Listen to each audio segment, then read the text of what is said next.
Perkenalkan, saya Edi Baryanto sebagai Vice President untuk Divisi Pengadaan Strategis Regional Kalimantan, Sulawesi, dan Maluku dan Papua. Untuk acara kali ini dengan seminar yang diadakan oleh Kontra, menurut saya ini adalah event yang paling baik untuk PLN, bisa memperkenalkan program-program yang ada di RBTL, yang mana di situ semua program memang perlu suatu investasi yang didukung oleh semua vendor, tidak hanya Korea saja. Jadi kita open untuk semua manufacturer yang terlibat di dunia kelistrikan, terutama dari power plant, transmisi, dan distribusi, supaya bisa berkontribusi di dalam proyeknya PLN. Karena semuanya cukup besar untuk investasi yang disediakan, sehingga PLN tidak mampu melakukan investasi sendiri.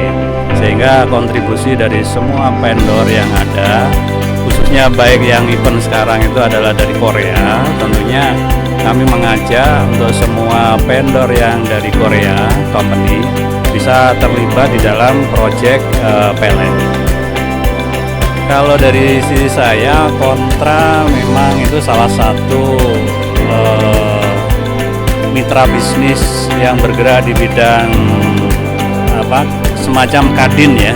Kalau di Indonesia itu Kamar Dagang Indonesia ya, memperkenalkan industri apa saja, bergerak di bidang apa, mampu melakukan apa, sehingga satu sama lain bisa memperkenalkan diri ke partner-partner yang ada di khususnya mungkin dengan Indonesia ya, lokal company-nya, sehingga nanti di situ bisa bermitra. Jadi kalau toh tidak bisa berdiri sendiri langsung oleh perusahaan Korea itu, maka bisa berpartner dengan lokal supaya nanti lebih mudah berkomunikasi dan koordinasi, termasuk kita perlu meningkatkan lokal konten yang ada di Indonesia juga. Jadi tidak murni kita lepas dengan misalkan 100% dari foreign company gitu, tapi kalau bisa mengangkat juga perusahaan yang ada di dalam negeri supaya ikut juga menyumbang ya kontribusi di dalam semua proyek yang ada di PLN.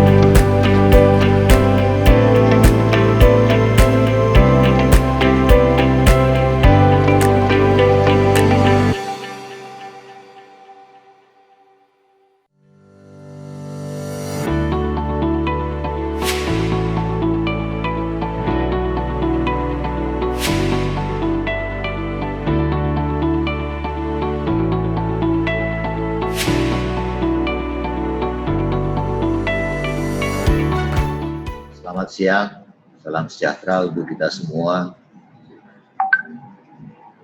Para Bapak Ibu hadirin pada webinar Korean Trade Investment Promotion Agency yang saya hormati, pertama-tama saya ingin mengucapkan terima kasih atas kesempatan dan undangan yang telah diberikan kepada PT PLN Persero untuk dapat menyampaikan beberapa hal terkait dengan supply chain dan procurement method pada sistem transmisi dan distribusi yang ada di PT PLN Persero.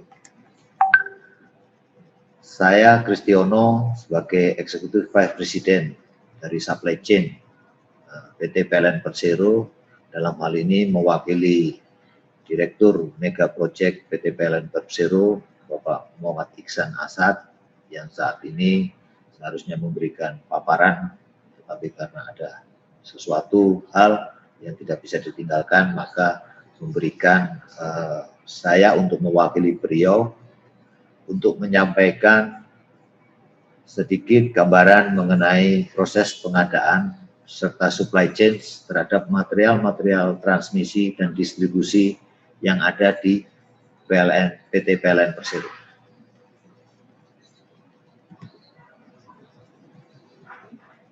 Paparan ini akan saya awali dengan sedikit gambaran mengenai PLN Business Overview yang kita ketahui bersama bahwa PLN adalah perusahaan badan usaha milik negara atau BUMN yang memiliki proses bisnis secara integrasi dari mulai pembangkitan, transmisi, distribusi, dan retail.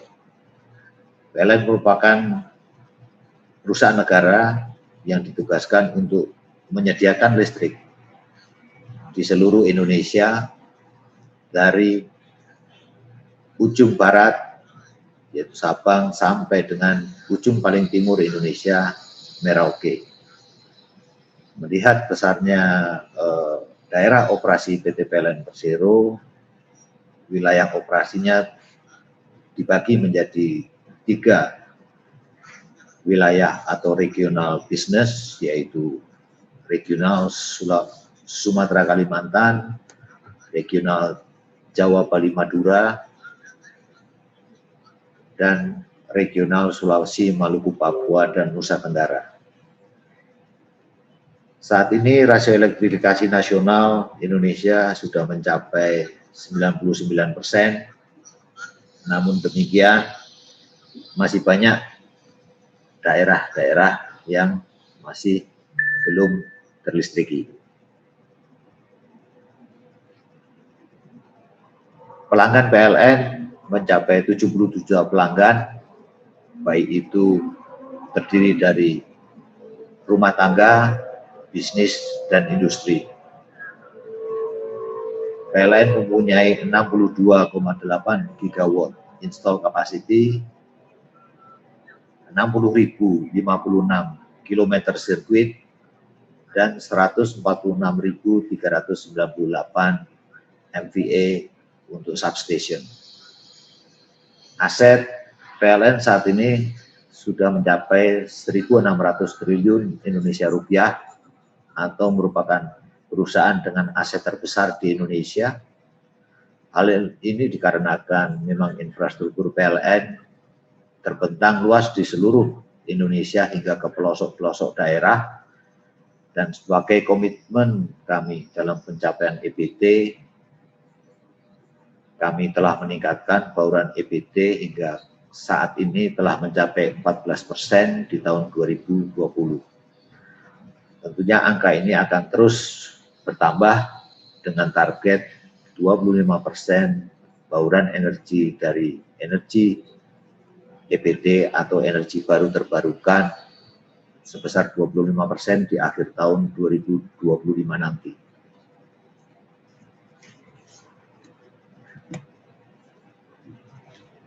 Ini adalah menggambarkan kebutuhan PLN akan transmisi dan distribusi dari tahun ke tahun yang mencakup transmission line, high voltage substation, distribution line, dan low voltage, medium voltage substation capacity. Kebutuhan PLN terus bertambah dari tahun ke tahun dari sisi jaringan transmisi dan distribusi. Kondisi ini menandakan adanya peluang investasi dalam rangka pengembangan industri pendukung untuk pembangunan di Indonesia.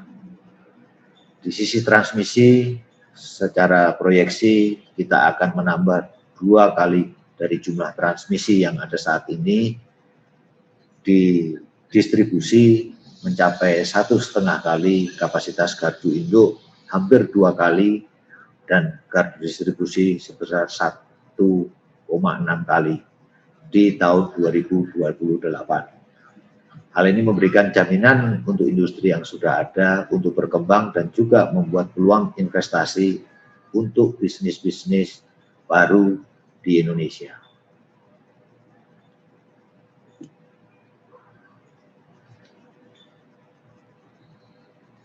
Pada dasarnya PLN terus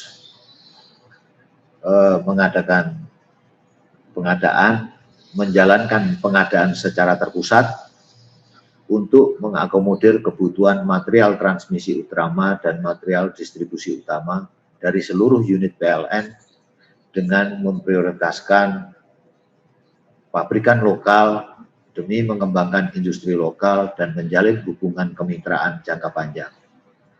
Namun demikian tidak menutup kemungkinan adanya investasi serta pabrikan luar negeri untuk mengikuti proses pengadaan material di PLN sepanjang memenuhi kebutuhan persyaratan teknis dan administrasi. Jadi policy untuk procurement policy in PLN adalah centralized procurement dan local manufacturing procurement.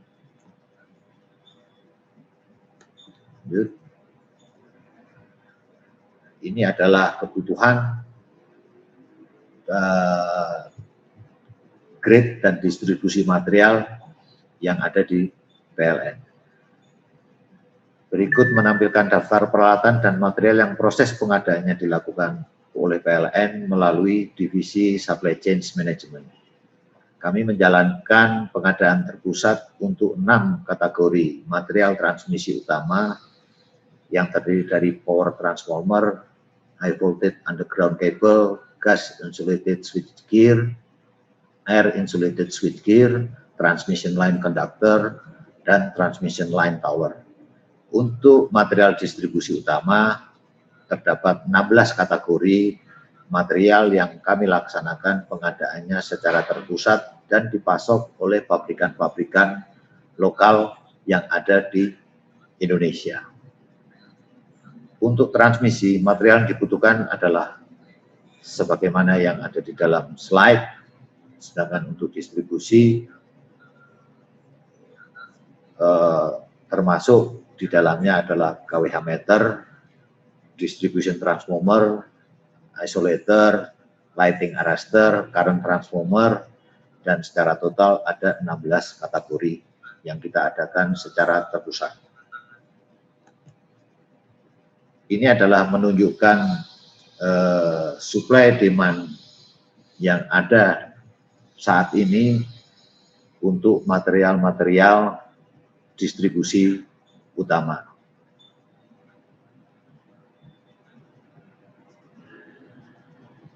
Sehubungan dengan dari slide ini kita bisa melihat bahwa bagaimana kondisi supply dan demand dari material distribusi utama untuk masing-masing material sebanyak 16. Di sini kita perlihatkan adanya berapa jumlah supplier yang ada dan demand yang ada di PLN tahun ini.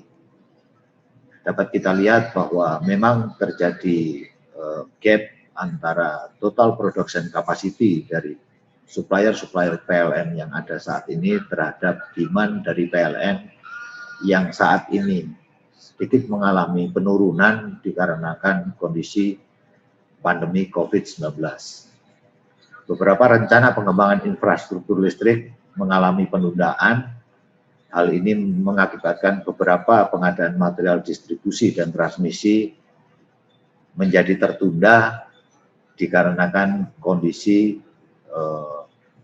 masih tersedianya barang-barang material ini di PLN.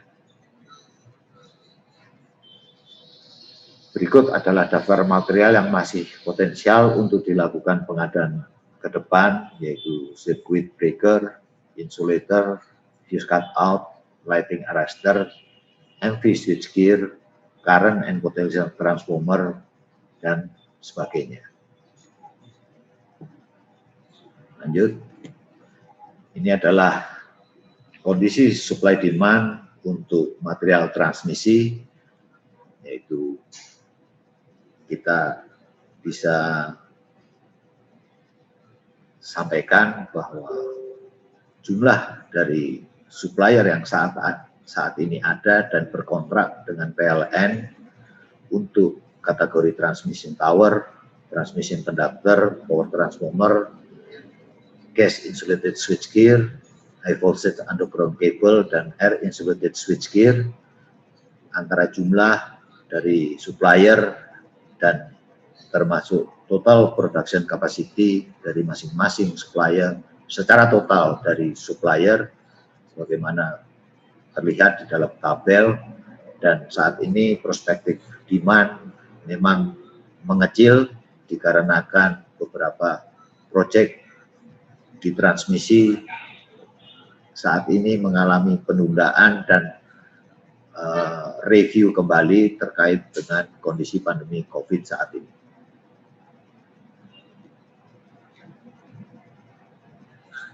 Kemudian PLN saat ini dalam memproses procurement sejalan dengan proses transformasi untuk menjadi perusahaan yang lean. Kami saat ini sedang menjalankan proses transformasi dengan menggunakan digital procurement untuk membuat sistem pengadaan terbaru yang terdigitalisasi dan digital based.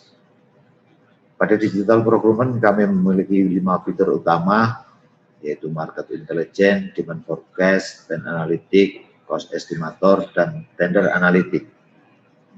Nantinya tentunya tools digital procurement ini akan digunakan oleh PLN dalam melakukan proses pengadaan, sehingga diharapkan proses pengadaan PLN akan menjadi lebih efisien, lebih cepat, dan lebih akurat.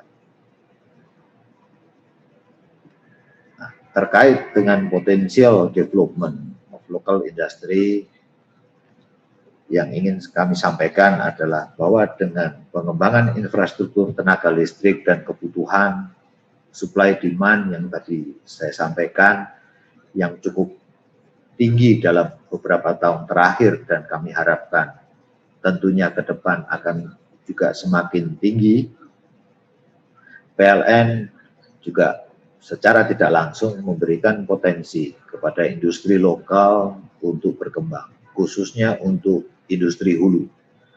Berdasarkan data kebutuhan historis PLN di pengadaan terakhir dan daftar struktur komponen transmisi distribusi, ada beberapa komponen yang kebutuhannya cukup signifikan dalam rangka rantai pasok ke dalam material-material transmisi dan distribusi yang diperlukan oleh PLN dalam rangka pengembangan infrastruktur kelistrikan. Dan tentunya industri ini mempunyai potensi untuk dapat tumbuh berkembang khususnya pada 8 industri hulu di Indonesia, yaitu industri baja, industri aluminium, industri tembaga, kemudian lead, crude oil, polimer, keramik, dan paper. Jadi ini kira-kira menurut perhitungan kami kebutuhan raw material dalam rangka mensuplai pabrikan-pabrikan material distribusi dan material transmisi utama yang diperlukan oleh PLN dalam rangka pengembangan infrastruktur kelistrikan. Ini adalah kebutuhan per tahun yang kami hitung berdasarkan proyeksi kebutuhan material dalam 1 tahun.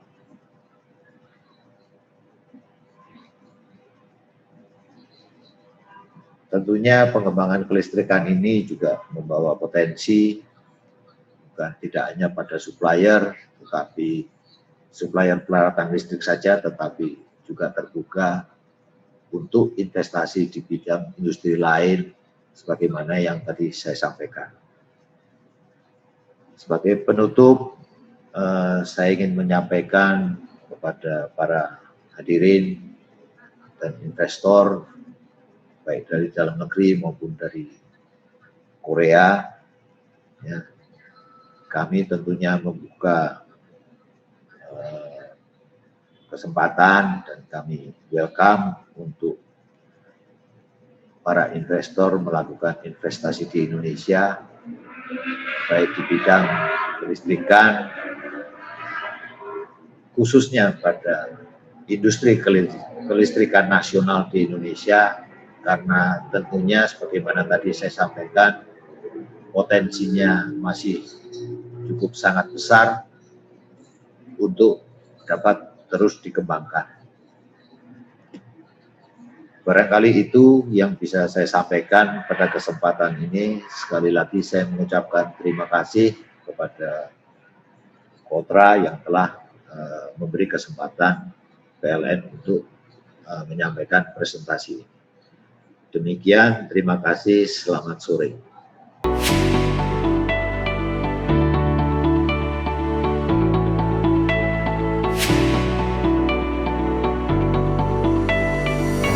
Salam, nama saya Andika Prastawa dari Asosiasi Energi Surya Indonesia.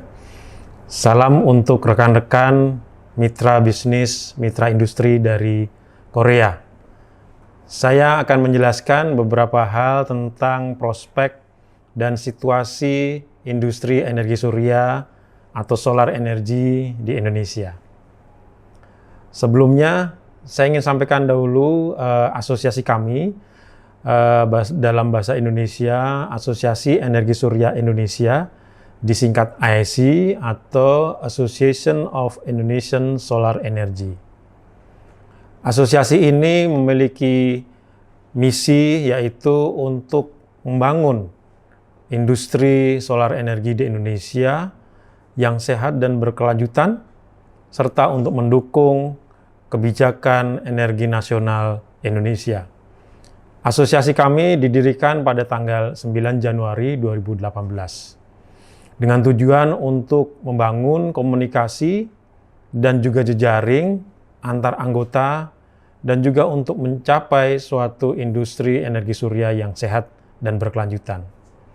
Anggota kami terdiri dari 200 orang individu dan juga sekitar 25 hingga 50 anggota perusahaan. Baik perusahaan EPC kontraktor maupun produsen komponen energi surya seperti produsen modul surya, juga para project developer serta juga investor. Tergabung juga para saintis dari perguruan tinggi di dalam asosiasi kita. Asosiasi kami berfungsi juga sebagai suatu media untuk advokasi kepada pemerintah dalam hal kebijakan-kebijakan yang mungkin diperlukan di publik di dalam membangun dan melaksanakan industri energi surya. Tetapi di lain pihak, asosiasi kami juga berfungsi sebagai penyambung atau penerus pendapat-pendapat atau keterangan-keterangan dari pemerintah tentang bagaimana regulasi itu akan diterapkan. Sehingga diharapkan terjadi komunikasi dua arah, baik dari pemerintah maupun dari publik, sehingga mendapatkan pemahaman yang lengkap dalam pelaksanaan suatu regulasi atau kebijakan. Antar anggota, asosiasi kami juga berfungsi sebagai platform untuk saling bertemu, bertukar informasi, dan membina kemitraan, sehingga bisa terjalin bisnis antar anggota yang akan memberikan manfaat, kelancaran, dan kemajuan bisnisnya. Bapak Ibu sekalian, AESI sudah melakukan beberapa kegiatan. Kami sudah melaksanakan National Congress yang pertama tahun 2018 dan juga melakukan kegiatan kemitraan, cooperation dengan Asosiasi Energi Surya Jerman untuk meningkatkan kapasitas kita. Kami juga mengundang bila ada Asosiasi Energi Surya di Korea untuk menjalin kerjasama dengan kami untuk membina kemitraan di dalam bisnis energi surya. AESI juga mengorganisasikan pameran, kita sebut sebagai Indo Solar Exhibition and Seminar. Tahun ini tidak kami lakukan karena situasi pandemi COVID, tetapi semoga mudah-mudahan tahun depan kami akan menyelenggarakan Exhibition and Seminar Indo Solar. Ini adalah pameran tentang teknologi solar energi yang terbesar di Indonesia yang diselenggarakan oleh asosiasi dalam negeri. Dan saya berharap para mitra, rekan-rekan industri energi surya khususnya di Korea dapat berpartisipasi di dalam Exhibition and Seminar Indo Solar 2019. Dalam capacity building untuk anggota, kami juga melakukan pelatihan-pelatihan, terdiri dari pelatihan pengenalan dasar maupun pelatihan bersertifikasi teknis. Dan ini dikeluarkan oleh penyedia pelatihan internasional seperti dengan TÜV Rheinland Jerman maksud saya. Saya harap bila ada lembaga pelatihan keteknikan dari Korea Selatan, kami juga bisa berharap untuk bekerja sama meningkatkan kapasitas teknik baik bagi publik maupun bagi anggota asosiasi.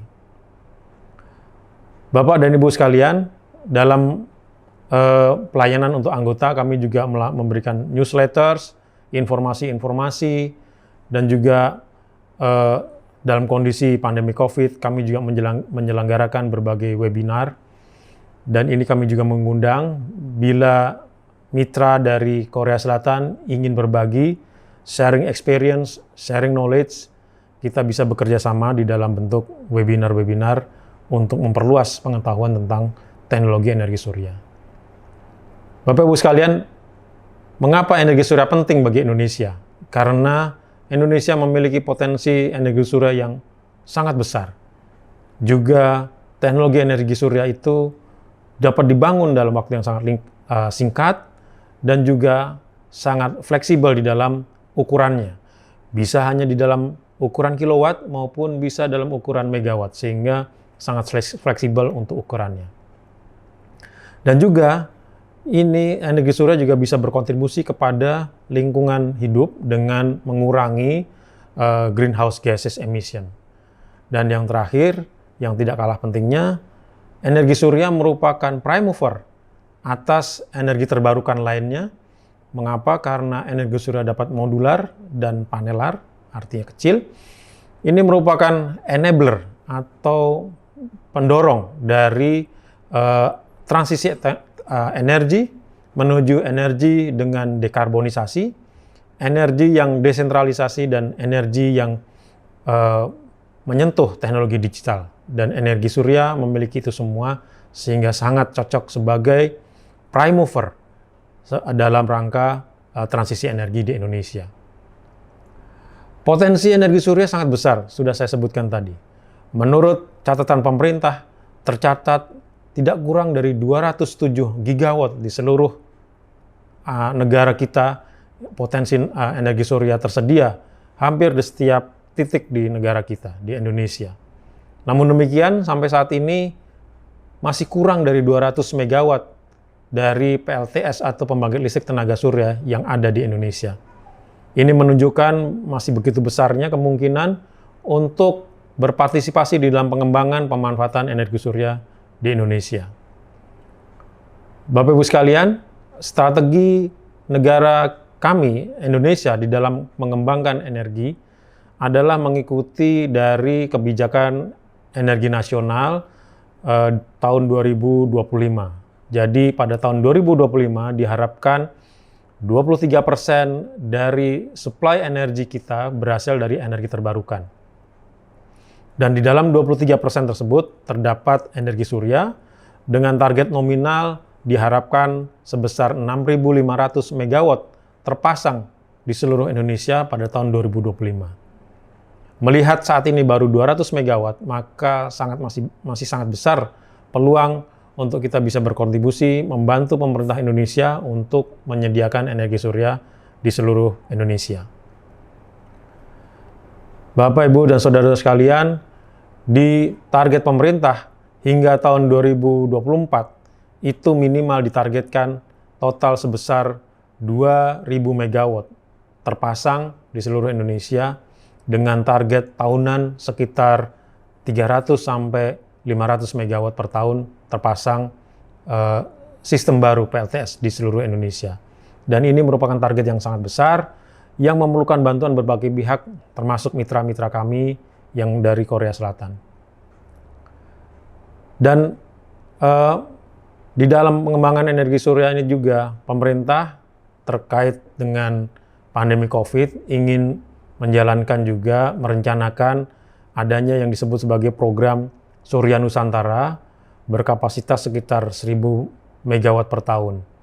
Ini ditujukan untuk melistriki rumah-rumah sederhana yang saat ini menerima subsidi listrik. Direncanakan subsidi tersebut akan digantikan dengan tenaga surya yang dipasang di atas atap rumah mereka, sehingga mereka tidak perlu lagi membeli listrik, tetapi cukup menggunakan listrik yang ada di tenaga surya yang sudah dipasangkan di atap rumah mereka. Di mana terjadi surplus karena memang didesain energi yang dihasilkan oleh tenaga surya lebih rendah daripada konsumsi rumah tersebut. Dengan demikian, PLN pun mendapatkan manfaat untuk mendapatkan tambahan energi dari program Surya Nusantara ini. Tetapi program ini masih di dalam pembahasan dan perencanaan oleh pemerintah Indonesia. Pemerintah Indonesia juga merencanakan untuk mengadakan atau memberikan izin untuk pembangkit listrik tenaga surya skala besar, ya, dengan bentuk kontrak independent power producer di seluruh Indonesia. Mungkin berkisar lebih dari total 500 MW di seluruh Indonesia. Begitu juga pemerintah Indonesia mendorong perusahaan-perusahaan tambang yang telah menyelesaikan dengan tambangnya, area tambang tersebut tidak ditinggalkan begitu saja, tetapi diganti menjadi area solar PV field yang kapasitasnya tentu tidak kecil. Ini dalam ukuran puluhan bahkan ratusan megawatt. Begitu juga tentang floating solar PV, ini juga sedang menjadi tren. Banyak waduk, banyak dam yang dapat digunakan untuk floating solar PV. Dan kapasitas tiap waduknya mungkin minimal berkisar 100 hingga 200 megawatt per unitnya. Jadi, Bapak, Ibu, dan saudara-saudara sekalian, sangat besar potensi berbisnis energi surya di Indonesia. Oleh karenanya, kami juga sangat terbuka dan sangat mempersilahkan untuk bisa bersama-sama dengan kami, bekerja sama dengan kami, bersama-sama membangun industri energi surya di Indonesia. Untuk itu, pemerintah juga telah menyiapkan beberapa peraturan.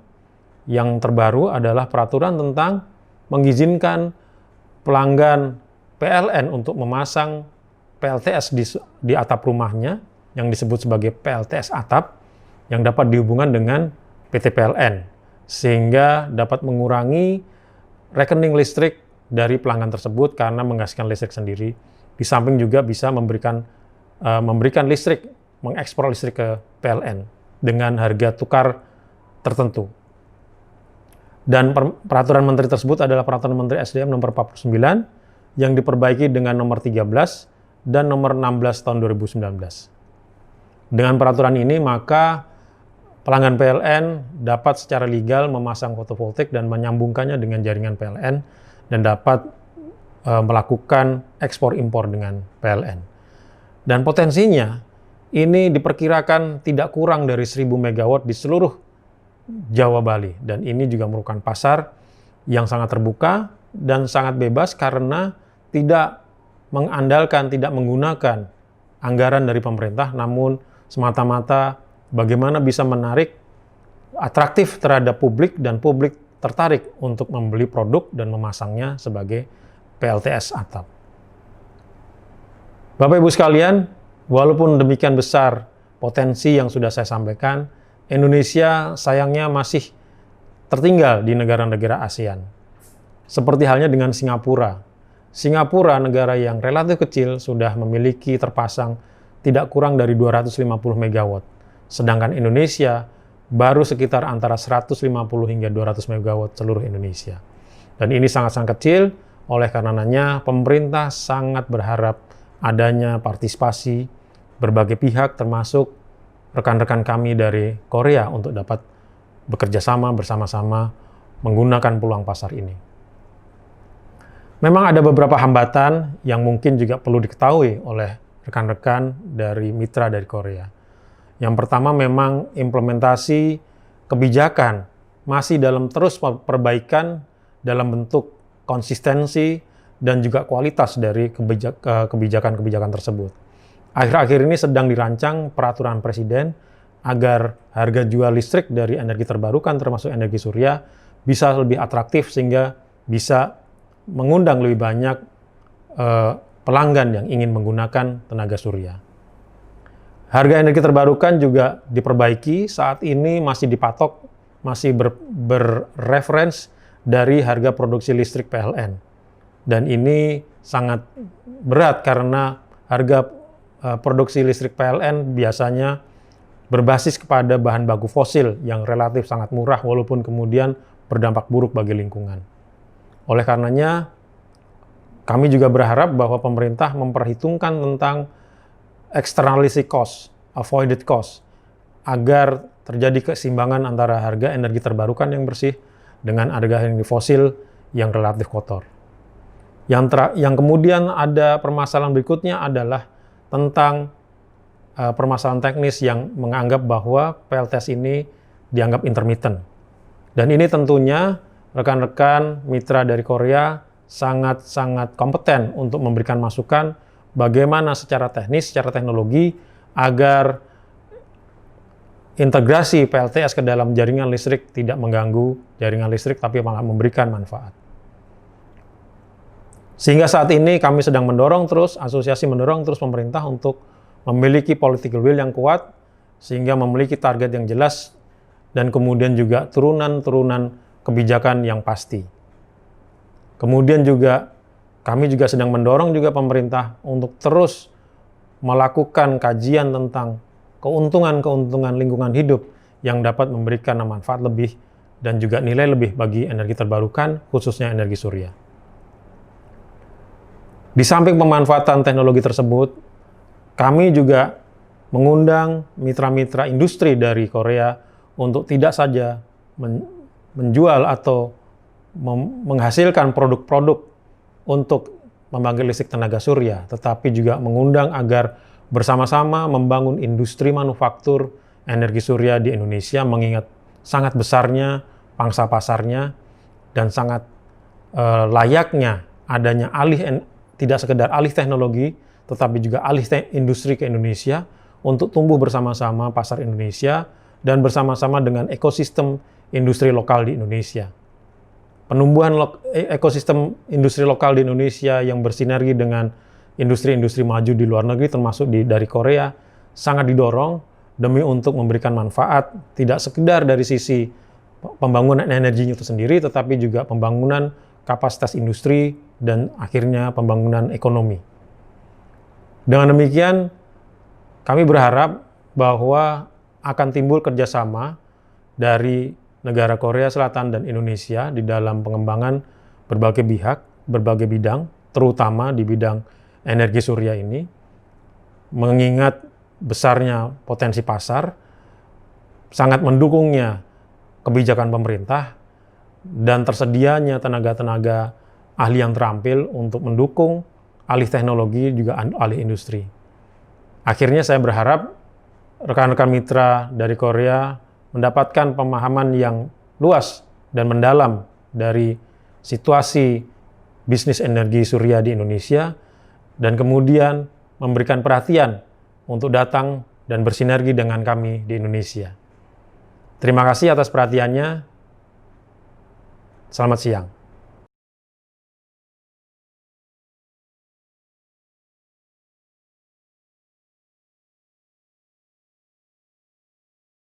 반갑습니다. 오늘 이렇게 한인리 조달 프로젝트 온라인 프라자 2020에 참여하게 된 것을 너무나 기쁘게 생각하고요. 또 이렇게 많은 분들을 이곳에서 만나뵐 수 있어서 너무나 기쁩니다. 또한 이렇게 우리 한국 중부발전에 대해서 소개할 수 있는 기회를 가질 수 있게 된 것 또한 기쁘게 생각하고요. 참여하는 모든 분들과 또 사업장에 하나님의 축복이 충만하기를 먼저 기원드리겠습니다. 지금부터 한국 중부발전에 대해서 소개를 하도록 하겠습니다. 한국 중부발전은 박형구 사장님의 경영 방침에 따라서 친환경 에너지 발전을 추구하는 글로벌 에너지 리더 기업입니다. 저희 한국 중부발전은 1915년 경성전기와 1943년 조선전기, 1946년 남선전기를 시작으로 통합으로 발족된 한국전력공사가 1961년에 시작이 되었는데 그와 같은 한국전력공사를 거쳐서 정부의 전력산업 구조 개편으로 한국전력공사로부터 분사되어 2001년 한국중부발전으로 재편되어 현재에 이르고 있습니다. 역사를 살펴보면 경성 경기로부터는 105년이 되겠고 통합된 한국전력공사로부터에 보면 현재 59년의 역사를 갖고 있는 우리나라의 에너지 공기업이 되겠습니다. 다음으로는 우리 한국중부발전의 조직을 살펴보도록 하겠습니다. 저희 한국중부발전은 본사와 발전소로 이렇게 구분되어 있습니다. 본사는 총 3개 디비전에 9개 디파트먼트로 구성이 되어 있고 감사실은 별도 조직으로 되어 있습니다. 또한 총 보령 발전본부로부터 시작해서 세종에 이르기까지 8개 발전소를 갖고 있으며 독자적인 인재기술 개발원을 보유하고 있습니다. 저희 한국중부발전의 2020년 10월 기준 전체 인원은 약 2,500명이 근무하고 있습니다. 다음은 우리 한국중부발전의 국내 및 해외의 사업에 대해서 설명드리도록 하겠습니다. 저희 한국중부발전은 우리나라 전체 용량의 약 12기가를 담당하고 있습니다. 대한민국 전체 전력 용량은 약 118기가와트로서 아마 전 세계에서 약 6, 7위 정도의 규모를 갖고 있는 커다란 그와 같은 국가가 되겠습니다. 그 중에서 우리 한국중부발전은 11기가와트를 생산해서 우리나라 전체 전력의 약 10%를 담당하고 있습니다.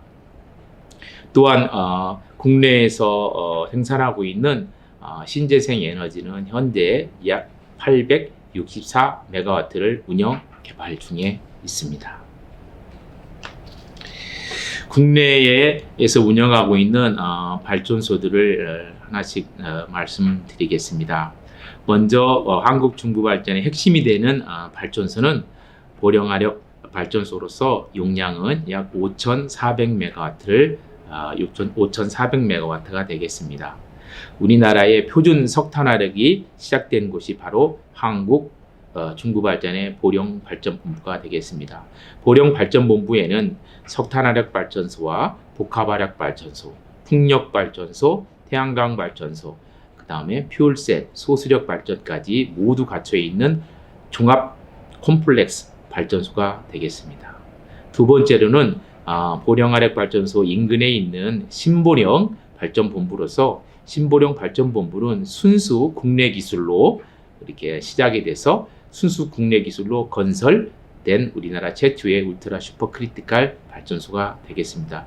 이 발전소 역시 태양광 발전과 소수력 발전을 함께 설치해서 운영 중에 있으며 또한 연료전지 또한 약 7.5메가와트를 건설해서 운영하고 있는 발전소가 되겠습니다.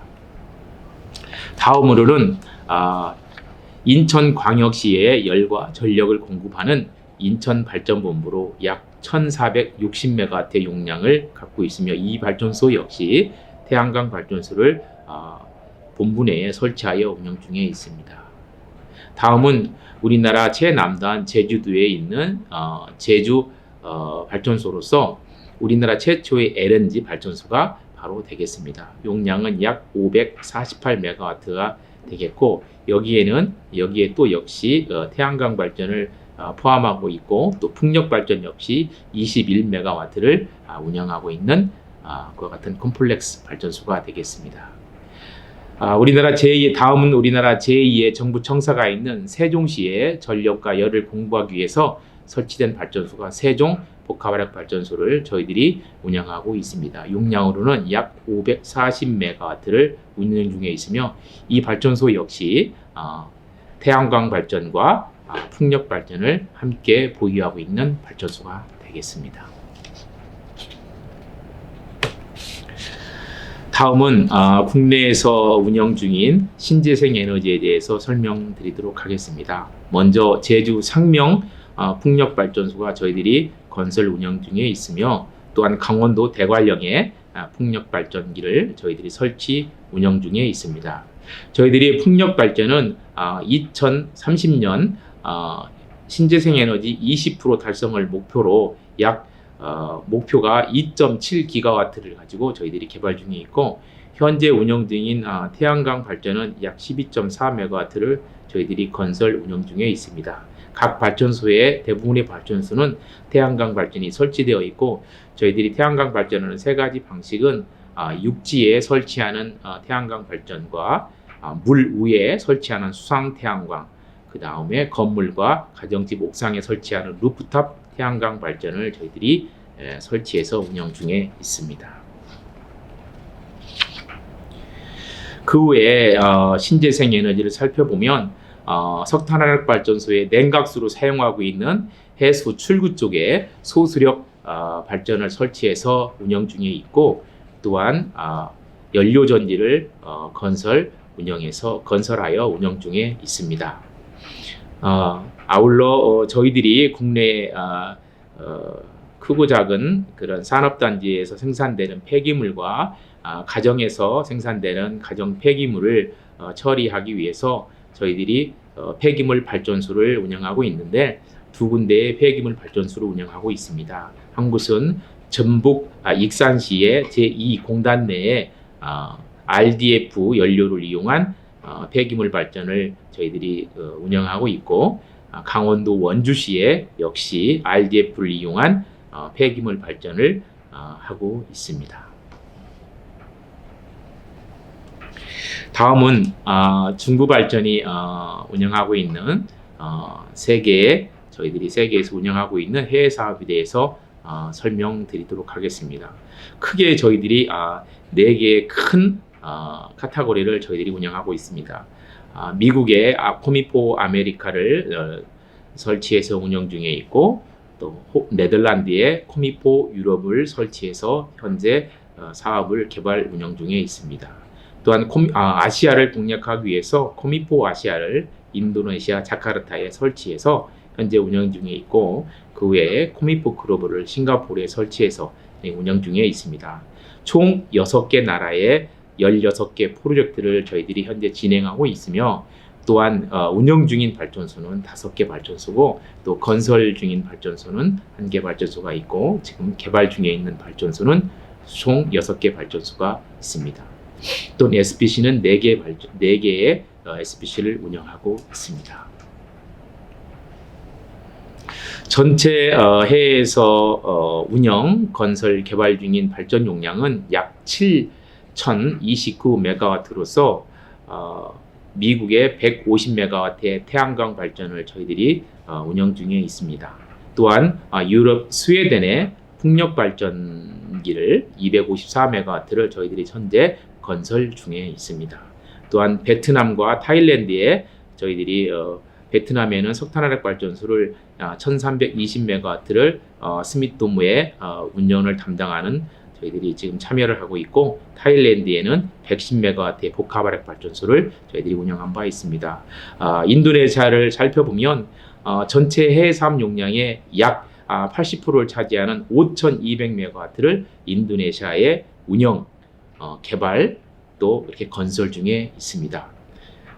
먼저 살펴볼 것은 찌레본 석탄화력 발전소는 저희들이 2005년도에 최초로 시작하여 인도네시아 최초의 중부 발전에 진출한 과 같은 석탄화력 발전소로 현재 아주 잘 운영 중에 있습니다. 또 딴중자 TP 석탄화력 발전소는 PLN 산하의 석탄화력 발전소로서 PNN의 발전소를 저희들이 ONM 프로바이더로서 2010년부터 참여하고 있습니다. 3년 연속 최우수 발전소를 달성한 바 있고, 또한 찌레본2는 현재 건설 중에 있는데, 이 역시 찌레본1 발전소 인근의 울트라 슈퍼 크리티컬 발전소로 현재 건설 중에 있습니다.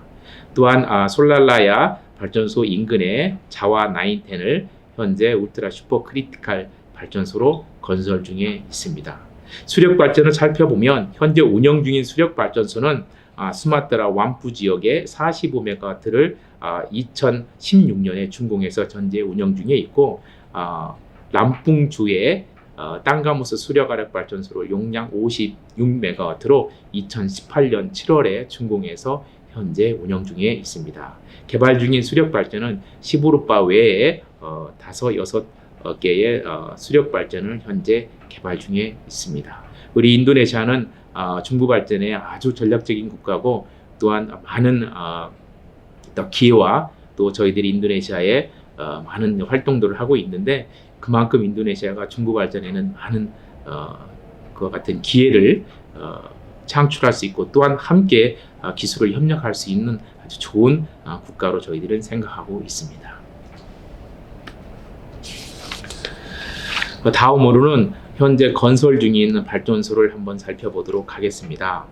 또한 중부 발전이 3020이라는 목표를 가지고 있는 신재생 에너지를 2030년까지 약 전체 용량의 20%를 생산하는 목표로 하고 있는 신재생 에너지 계획에 대해서도 설명을 드리도록 하겠습니다.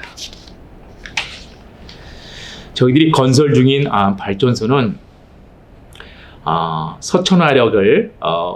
서천화력에 저희들이 지금 현재 신서천 화력 발전소를 지금 건설 중에 있는데, 용량은 1000메가와트로 울트라 슈퍼 크리티컬을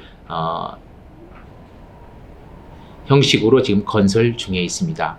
내년이면 준공을 해서 저희들이 전력을 공급하게 될 것 같습니다. 또 아울러 우리나라의 수도인 서울 한강 인근에 과거 당인리 발전소, 그 이후에 서울화력 발전소로 이름이 변경이 되었는데, 그 서울화력 발전소에 지상에는 공원화를 시키고 그 지하에 복합화력 발전소를 건설 중에 있습니다. 그 복합화력 발전소는 전 세계에서 시도 한 바 없는 세계 최초의 언더그라운드 발전소로 현재 건설 중에 있습니다. 발전소가 건설이 되면 발전소 위에는 공원이 조성이 돼서 서울 시민들이 발전소 위에서 아마 그 공원에서 그런 여유를 즐길 수 있고, 또 발전소를 이렇게 방문할 수 있는 그와 같은 기회도 얻을 수 있을 거라고 봅니다. 아마 세계 최초의 아마 기록이 되는 발전소가 되겠습니다. 다음으로는 중부 발전이 목표를 하고 있는 코미포 리뉴어블 에너지 3020에 대해서 설명을 드려보도록 하겠습니다. 리뉴어블 에너지 3020 액션 플랜으로는 저희들이 태양광과 풍력, 바이오, 연료전지, 기타 폐기물 발전과 소수력 발전들을 조합해서 저희들이 2030년까지 신재생 에너지 20% 달성 목표로 저희들이 지금 진행 중에 있습니다. 저희들이 갖고 있는 타겟은 약 7.2 기가와트로서 아마 중부 발전 전체 용량의 20%를 육박하게 될 것으로 저희들 기대하고 있습니다. 아울러 많은 관심을 가져주시길 부탁드리겠습니다. 이것으로 한국 중부 발전 소개를 모두 마치겠습니다. 오랜 시간 함께 해주신 분들께 감사드리고요. 하시는 사업과 또 가정과 이 코로나 가운데서도 안전하시기를 기원드립니다. 끝까지 함께 해주셔서 감사합니다. 감사합니다.